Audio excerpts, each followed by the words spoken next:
Halo para pendengar, dimanapun kalian berada, selamat datang kembali di konten kata mereka. Konten yang isinya banyak orang marah-marah. Kali ini gue tertarik untuk membuat konten anime Tateno Yusa kata mereka anime jelek. Kira-kira apakah yang akan dikatakan para reviewer ini soal kejelekan dari anime Tateno Yusa season 1? Kalau season 2 jelas pasti kura-kura kena sembur. Tapi season 1 apa nih yang kira-kira bakal dikomentari ya? Gue tebak ya, sebelum kita masuk ke review, gue tebak pertama bakal dikomentari soal isekainya soal isekainya lah. Kan banyak tuh orang yang tidak suka sama isekai. Itu pasti ada tuh. Soal isekainya bakal dikomentari. Makanya jadi jelek. Kedua, soal temanya lah. Karena di dunia Tateno Yusa tuh ada perbudakan. Nah, setahu gue banyak orang juga yang gak suka tuh cerita-cerita yang ada budak-budaknya tuh. Ketiga, pasti bakalan banyak orang yang ngasih review negatif karena kesel ngelihat 3 manusia paling tidak guna sepanjang season 1. Season 2 mereka hilang, season 3 juga nanti katanya mereka hilang. Tidak guna, siapa lagi kalau bukan the one and only, the three almighty our heroes. Mana dia? Bahkan saking tidak gunanya mereka tidak masuk di sini loh. Malah Gelas loh yang masuk loh. Gelas masih masuk di sini loh. Mana nih 3 pahlawan? Tidak guna. Wah, ada tuh Amaki, cuma dia doang. Nah itulah, setidak guna itu mereka. By the way, kemarin ini ratingnya 8 loh. Sekarang malah turun ke 7 loh. Kemarin karena gue baru bikin konten Isekai Overrated kan. Waktu itu gue lihat masih 8 ratingnya. Sekarang malah turun ke 7,97. Ya, kira-kira apakah review negatif yang bakal orang-orang sebutkan untuk anime yang satu ini? Mari kita cek guys. Aduh, belum juga nge-scroll sudah ada not recommended. Bagaimana nih? Minimal page kedua lah baru ada not recommended gitu. Waduh, Tuhan. Bapak, daripada ente nulis review di mal, mending ente bikin konten YouTube. Ini bisa ini jadi 5 menit nih. Bisa ini 5 menit. Atau bikin konten shorts bisa nih 5 part, 6 part bisa jadi. Tuhan, panjang sekali. Karena ini panjang, kayaknya gue bakal baca 2 review aja ya. Karena soalnya terlalu panjang. Coba kita lihat review kedua. Allahu Akbar. Ya Allah. Astaghfirullahalazim. Allahumma sholli ala sayyidina Muhammad. Sampai beda bahasa loh. Gue langsung malas. Sampai berubah bahasa loh. Saking panjangnya pak, sampai pindah negara kita nih. Aduh capek pak, gue bacanya gimana ini terlalu panjang. Coba ketiga. Aduh, ini orang kena Jujutsu Kaisen tadi tuh pendek-pendek loh reviewnya. Tateno Yusa panjang begini. Ini manusia nih yang bikin review nih. Ini masih manusia. Manusia nih. Ini manusia juga nih. Kita sudah melihat 2 manusia. Kok not recommended semua ya? Manusia lagi, ada 3 manusia nih. Ya Tuhan. Astaga. Widih, ini nih panjangnya nauzubillah min zalik 10.11.12 poin.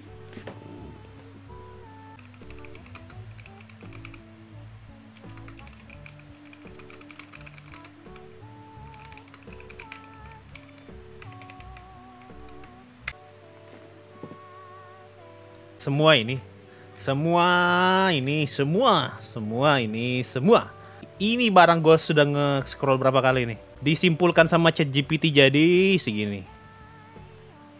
Jadi yang tadi tuh paragraf ini membahas berbagai masalah dalam sebuah anime yang disebut The Shield Hero. Masalah-masalah ini termasuk kontroversi seputar perbudakan. Perbudakan apa gue bilang? Perubahan dalam plot yang dirasa mengecewakan. Oke, karakter-karakter yang dianggap bodoh. Siapa? 3 pahlawan. Dan logika yang tidak konsisten dalam cerita. Penulis artikel juga berpendapat bahwa banyak elemen dalam cerita ini tampak bertentangan dan sulit dipahami. Selain itu, penulis menyoroti bahwa banyak karakter dalam cerita ini melakukan tindakan-tindakan yang terkesan bodoh dan bertentangan dengan tujuan mereka sendiri. Lagi-lagi siapa? 3 pahlawan. Penulis juga menyebut bahwa sebagian besar tegangan dalam cerita hilang karena karakter-karakter utama seringkali mendapatkan bantuan yang tidak masuk akal atau memiliki perlindungan dari bahaya, plot armor. Ini membuat cerita menjadi kurang menarik karena tidak ada rasa bahaya yang sebenarnya. Terlalu santai berarti. Selain itu, penulis mengkritik cara cerita ini mengungkapkan informasi dan menjelaskan bahwa beberapa jawaban terhadap misteri dalam cerita hanya diberikan belakangan dan tidak merubah kesan buruk yang telah dibangun selama sebagian besar cerita. Berarti soal ke-reveal ini ya, tentang gelas dan segala macam tuh.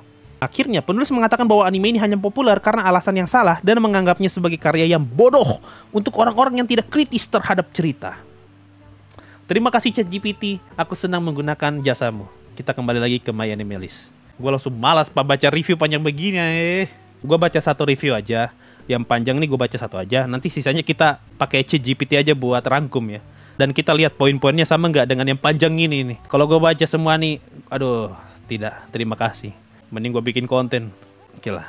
Ya intinya untuk paragraf pertama ini dia pengen ngomong soal Poin pertama yang dia kritisi soal anime Tate no Yusa adalah pacing ceritanya yang terasa terlalu dipercepat sehingga ngebuat storytellingnya tuh tidak terasa bagus gitu.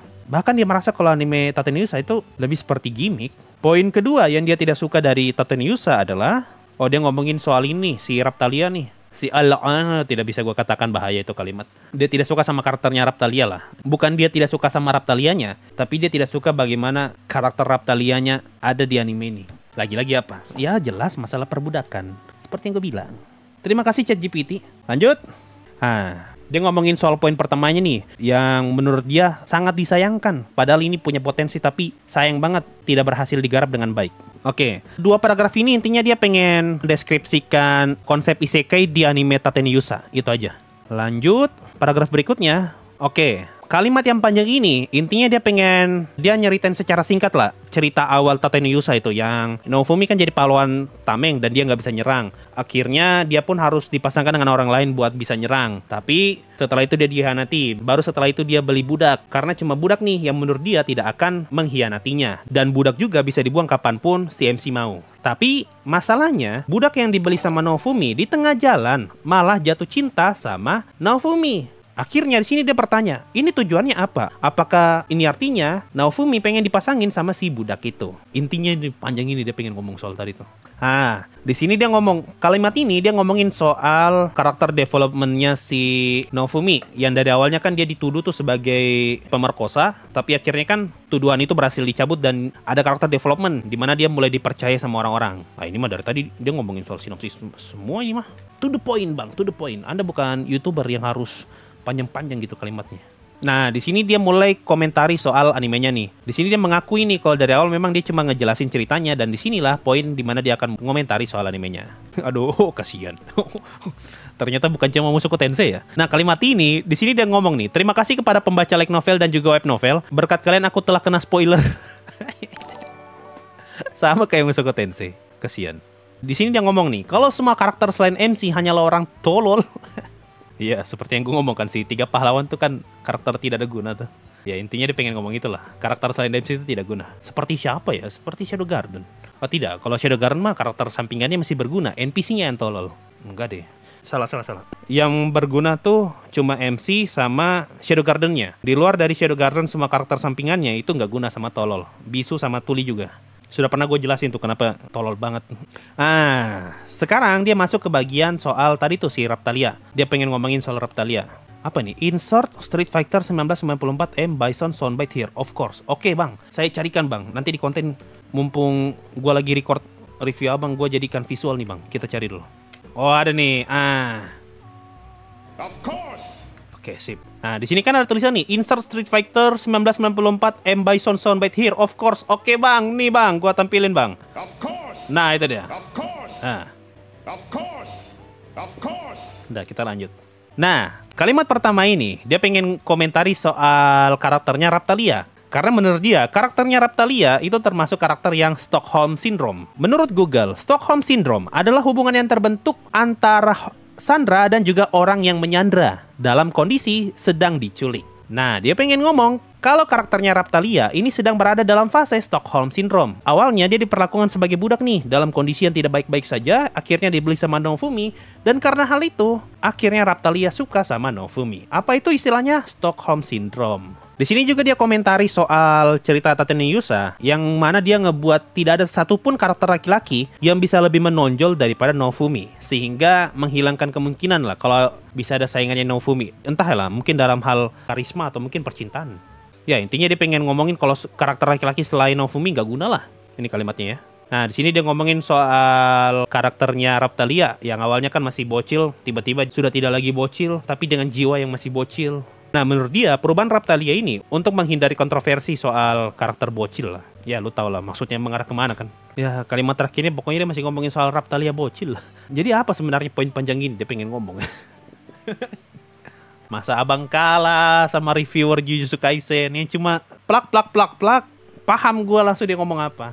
Antum ini sudah ngomong panjang lebar. Apa yang ente ngomongin? Berarti kalau gue ambil kesimpulan, dia pengen ngomong nih kalau semua yang ada di Tate no Yusa itu selain MC-nya nggak guna dan nggak menarik, bahkan ngeselin. Dan entah kenapa dia sangat terganggu sama karakternya Raptalia yang dibuat suka sama Naofumi. Padahal Raptalia aslinya budak dan aslinya masih bocil. Walaupun ujung-ujungnya tidak dibuat lagi jadi bocil. Entahlah, gue juga nggak tahu. Bahkan dia ngomong nih, kalau kau menonton anime ini hanya untuk melihat karakter rakun yang cantik, silakan saja. Tapi jika kau berharap yang lebih baik, aduh maaf teman, tidak ada. Gua sebagai pribadi tidak pernah kepikiran untuk nonton anime hanya gara-gara karakter ceweknya. Oh, ada karakter cewek ini, gue mau nonton. Tapi ya, mungkin kita beda pandangan aja ya. Gue sih mencoba menerima abang kita yang satu ini. Coba, abang Embison ngomong apa om? Of course. Ya benar, of course. Ya itulah panjang lebar, tapi ternyata poinnya 2 itu doang. Kalau gini mak, coba ya kita minta ChatGPT deh. Tadi kan gue udah berhasil merangkum ya apa yang coba dia sampaikan. Kira-kira apakah ChatGPT juga bisa mengambil kesimpulan yang sama kayak gue? Kalau bisa berarti yang tadi nih, yang ini berarti legit. Kita lihat ya. Hei bang, sabar bang. Hei, sabar. Kok panjang? Padahal reviewnya lebih pendek daripada review pertama. Ini kok lebih pendek ya kesimpulan yang ente bikin. Padahal ini panjang banget loh. ChatGPT juga aneh-aneh nih. Coba gue baca ya. Dalam paragraf ini, penulis mengkritik 2 masalah dalam sebuah acara yang tampaknya merupakan acara isekai. Masalah pertama adalah masalah pacing, di mana penulis merasa cerita terlalu terburu-buru untuk mencapai poin pentingnya. Benar, tadi dia ngomong itu. Dan penulisnya menganggap tidak memberikan perhatian yang cukup pada metode penceritaan yang baik. Ya, good storytelling, ya. Tadi juga dia ngomongin soal itu, gue ingat.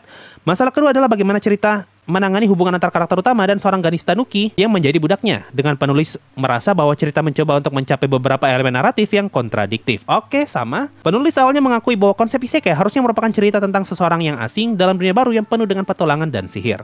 Namun dalam acara ini, penulis merasa bahwa karakter utama memiliki keterampilan yang sesuai dengan dunia ini yang mengurangi elemen konflik dalam cerita. Tadi juga dia ngomong itu, benar. Namun penulis juga mencatat bahwa konsep awal tentang karakter utama yang membeli seorang budak untuk bertahan hidup dan harus belajar bekerja sama dengannya adalah ide yang menarik. Namun, penulis merasa bahwa cerita melewatkan potensi ini dengan membuat hubungan antar karakter utama dan budaknya berkembang terlalu cepat dan tanpa konflik yang memadai. Ya, benar dia ngomongin soal ini tadi. Selanjutnya, penulis mengkritik bagaimana dia menangani konflik dalam cerita. Merasa bahwa plot dalam cerita ini seringkali terasa kontradiktif dan karakter melakukan tindakan bodoh untuk menggerakkan cerita sesuai dengan keinginan penulis. Siapa yang bodoh? 3 pahlawan. Penulis juga merasa bahwa cerita seringkali terburu-buru untuk mencapai elemen romantis antar karakter utama dan gadis tanuki. Ya, benar. Tanpa memberikan pengalaman yang memadai tentang perubahan karakter utama setelah tuduhan pemerkosaan yang salah terjadi. Akhirnya, penulis mengkritik bagaimana cerita menggambarkan hubungan antar karakter utama dan gadis tanuki sebagai ketidakseimbangan dalam kekuatan dan mencatat bahwa cerita tampaknya menghindari kontroversi dengan mengubah penampilan gadis tanuki agar tidak terlihat seperti anak-anak. Benar, tadi dia ngomong ini. Penulis juga merasa bahwa cerita ini fokus pada elemen romantis dan menghindari potensi kontroversi yang dapat muncul dari hubungan mereka. Ya, tadi dia ngomongin soal ini, tapi gue nggak sampai pada kesimpulan itu. Hebat juga ya. Legit, mantap bang, GG bang. Hebat ya, tidak sampai 10 detik loh, bisa dirangkum loh kalimat panjang begini. Ini kalau manusia tuh butuh waktu yang sangat panjang loh. Bahkan ChatGPT sama sekali tidak menyinggung soal of course. Ya ini malah kita ngomongin ChatGPT bukan Tate no Yusa. Ya itulah, kita berarti udah dapat 2 review ya. Review yang pertama yang panjang banget, tapi dari ChatGPT. Review kedua panjang banget, tapi ternyata poinnya cuma pengen 2 itu. Dan setelah kita lihat dari ChatGPT ternyata sama aja ya. Berarti bisa dipegang nih perkataan ChatGPT ini. Jadi apa nih kesimpulannya sebenarnya? Dari 2 reviewnya, kita pakai dua aja ya, soalnya terlalu panjang. Dari 2 review ini, kita bisa melihat satu kesamaan, yaitu mereka ngomongin soal karakter yang bodoh, yaitu 3 pahlawan bodoh. Mereka juga merasa tidak suka soal konsep perbudakan. Oh enggak deh, kalau yang review panjang ini, menurut ChatGPT, dia tidak suka nih sama konsep perbudakannya nih. Cuma, untuk review kedua, menurut dia konsep perbudakannya menarik, tapi sayang banget, malah dieksekusi terlalu cepat. Atau mungkin, perkembangan plot soal perbudakan ini malah berkembang ke arah yang tidak menarik lah. Awalnya menarik konsep perbudakan ini, tapi lama-kelamaan malah jadi tidak menarik gara-gara si Raptalia malah dipasangkan sama Naofumi. Dan menurut dia ini terlalu cepat. Kenapa tidak di nanti-nanti aja lah, terlalu cepat ini mah. Dia baru nonton sampai episode 6. Berarti dari tadi diomongin itu loh Raptalia loh. Dia nggak ngomongin soal itu yang ayam tuh. Yang ayam siapa namanya? Philo ya. Philo muncul episode berapa? Philo Tate no Yusa episode season 1 episode 5. Lah. Padahal sudah ada Philo loh, tapi review ini cuma ngomongin soal Raptalia. Padahal sudah ada Philo. Apa Philo belum ikut sama Naofumi ya di episode 5? Masih jadi ayam. Oh, masih jadi ayam. Philo jadi bocil episode berapa? Episode 6 udah jadi manusia kok. Iya. Di ending episode 6 si Philo udah jadi manusia. Enggak deh, dari awal malah. Dari episode 5 berarti udah jadi manusia. Artinya dari episode 5 tuh udah ada Philo nih yang jadi manusia. Tapi reviewer tadi cuma ngomongin soal Raphtalia doang. Kayaknya Philo juga jadi budak deh. Kayaknya ini orang ada ketertarikan khusus nih sama Tanuki. Yang ngomongin cuma Raphtalia doang. Aduh, gue pengen baca tapi ya Tuhane. Esta resena también tiene una versión en español más abajo. Oke lah, boleh lah kita pakai ChatGPT ya, soalnya kepanjangan nih. Abang-abang ini pengen ngomong apa sih? Begitu enak. Ada ChatGPT yang panjang jadi pendek. Enak ya? Nah ini review yang uno tadi tuh, review orang Espanyola yang panjangnya kebangetan ini, nah berhasil dirangkum sama ChatGPT. Di sini dia ngomong nih, ada beberapa poin yang dikritik oleh penulis. Poin pertama, protagonis terlalu kuat dan selalu benar. Penulis merasa bahwa protagonis dalam anime ini selalu benar dalam setiap tindakan dan keputusannya. Benar, di anime kan Naofumi selalu jadi orang yang disalahkan, dan pada akhirnya dia memang yang paling benar kan. Bahkan ketika protagonis melakukan hal yang salah, cerita masih mencoba membenarkan tindakannya. Hah? Kapan? Ini membuat penulis merasa tidak adil dan merasa cerita seperti fantasi pemberdayaan di mana protagonis selalu berada di pihak yang benar. Kapan dia bikin kesalahan tuh si Naofumi? Oh nih, dia kasih contoh nih di episode 1, si karakter utama menyerang Merchant dan ceritanya mencoba membenarkan tindakannya Naofumi. Episode 1 dia nyerang Merchant? Yang mana, Bal? Gue nggak ingat ya. Oh, itu dia ngomongin situ tuh yang ini nih, yang blacksmith. Setelah dia dihianati kan dia balik lagi ke si blacksmith tuh. Oh bukan deh. Oh yang ini. Ini. Nih. Kan setelah Naofumi dituduh sebagai anu-anu kan, Naofumi kesal tuh waktu si Merchant memperlakukan dia dengan tidak adil. Nah itu yang dimaksud kesalahan sama si reviewer tadi. Tapi tindakan itu malah coba dibenarkan oleh ceritanya. Maksudnya apa? Karena MC kita dituduh dan dia tersakiti, maka boleh nih karakter ini untuk menyakiti orang lain. Mungkin logikanya kayak gitu. Poin kedua, protagonis sebagai Gerisu. Nah, buat lo yang gak tahu istilah Gerisu sama Merisu, itu kalau karakter cewek terlalu OP, Merisu. Kalau karakter cowok terlalu OP itu sebutannya Gerisu. Contoh kayak Kirito tuh Gerisu. Overlord itu Gerisu. Pokoknya kalau karakter utamanya terlalu OP lah, OP se-OP-nya itu istilahnya Gerisu sama Merisu. Ini, penulis menganggap protagonis sebagai Gerisu, yang berarti karakter yang selalu sempurna dan tidak bisa kalah kecuali dengan menggunakan trik atau curang. Ya benar, protagonis dalam anime ini memiliki banyak kelebihan dan tampaknya selalu menang dalam situasi yang seharusnya sulit. Benar sekali. Ketiga, kurangnya perhatian pada karakter lain. Benar sekali. Karakter selain Naofumi tidak guna. Penulis merasa bahwa cerita tidak memberikan perhatian yang cukup pada karakter selain protagonis dan kelompoknya. Karakter lain termasuk pahlawan lain dalam cerita diabaikan dan dianggap sebagai karakter yang tidak penting. Ini membuat cerita terasa tidak seimbang dan terlalu fokus pada protagonis. Benar sekali, tapi di saat yang bersamaan gue harus bilang kalau ini memang ada plotnya, ada trope-nya.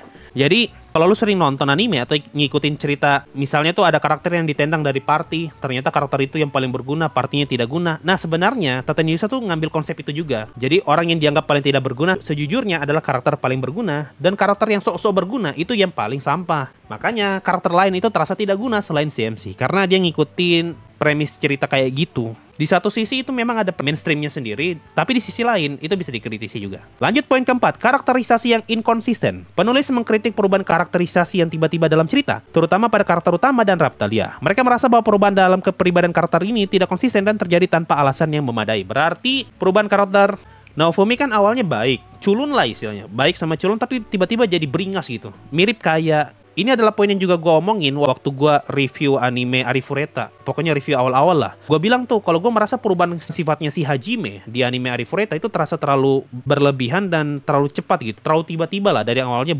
bocil, culun, tiba-tiba jadi beringas, jadi orang, oh akulah si paling edgy. Nah, ternyata poin itu dibawa lagi nih di review anime Tatenoyusa. Bagi dia perubahan karakternya si Naofumi itu terlalu tiba-tiba. Mungkin dia maunya tuh kayak Mushoku Tensei tuh yang butuh butuh 1 season lah, atau mungkin setengah season untuk nyeritain perkembangan karakternya si Rudeus. Yang season 2 kan ini tuh lagi nyeritain karakter developmentnya Rudeus tuh.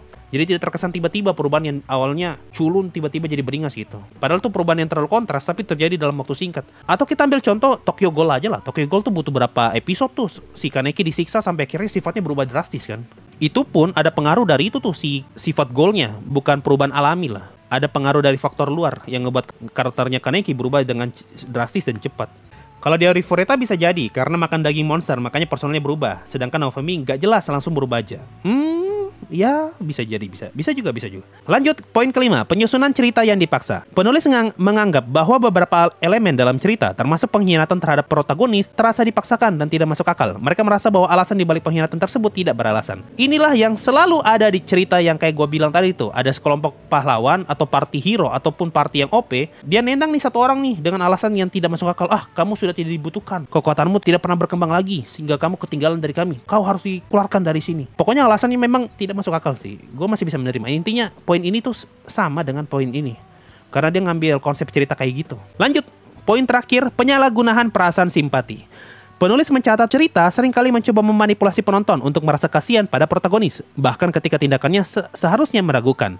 Ini dianggap sebagai taktik yang tidak jujur dalam penulisan cerita. Oh, ini sama. Ini sama dengan poin nomor 1 tadi tuh, yang MC selalu benar. Secara keseluruhan, penulis sangat kritik terhadap anime ini dan menganggapnya sebagai sampah. Waduh, ada nih kalimatnya tadi. This anime is trash. Sampah. Mereka merasa bahwa cerita ini memiliki banyak masalah dalam hal penulisan karakter, plot, dan pengembangan cerita. Menurut gue ya, kalau dibandingkan dengan Jujutsu Kaisen tadi, review-review di Tate no Yusa ini bisa dibilang lebih, dalam tanda kutip ya, lebih masuk akal lah. Meskipun panjang ya, tapi lebih masuk akal lah, poin-poinnya gitu. Tidak terkesan seperti haters gitu, karena betul-betul dibedah kan poin-poinnya. Padahal mereka cuma nonton 6 episode nih, 6, ini juga cuma nonton 6 nih yang orang Spanyol nih. Nah, buat lu yang bilang harus nonton sampai tamat baru bisa review, gue aja yang udah nonton sampai tamat, gue setuju kok sama semua poin yang dia sampaikan, meskipun dia cuma nonton sampai episode 6 ya. Dan gue berani bilang kalau mayoritas poinnya bener apa yang dia katakan. Ya, itu tadi ya, gue mau ambil kesimpulan tapi gue, pusing pak, terlalu banyak poinnya. Kesimpulannya apa ya? Ya, begitulah. Intinya kesimpulannya, reviewnya Tate no Yusa semuanya kritis, panjang-panjang, dan of course, Espanyola. Ya, itulah.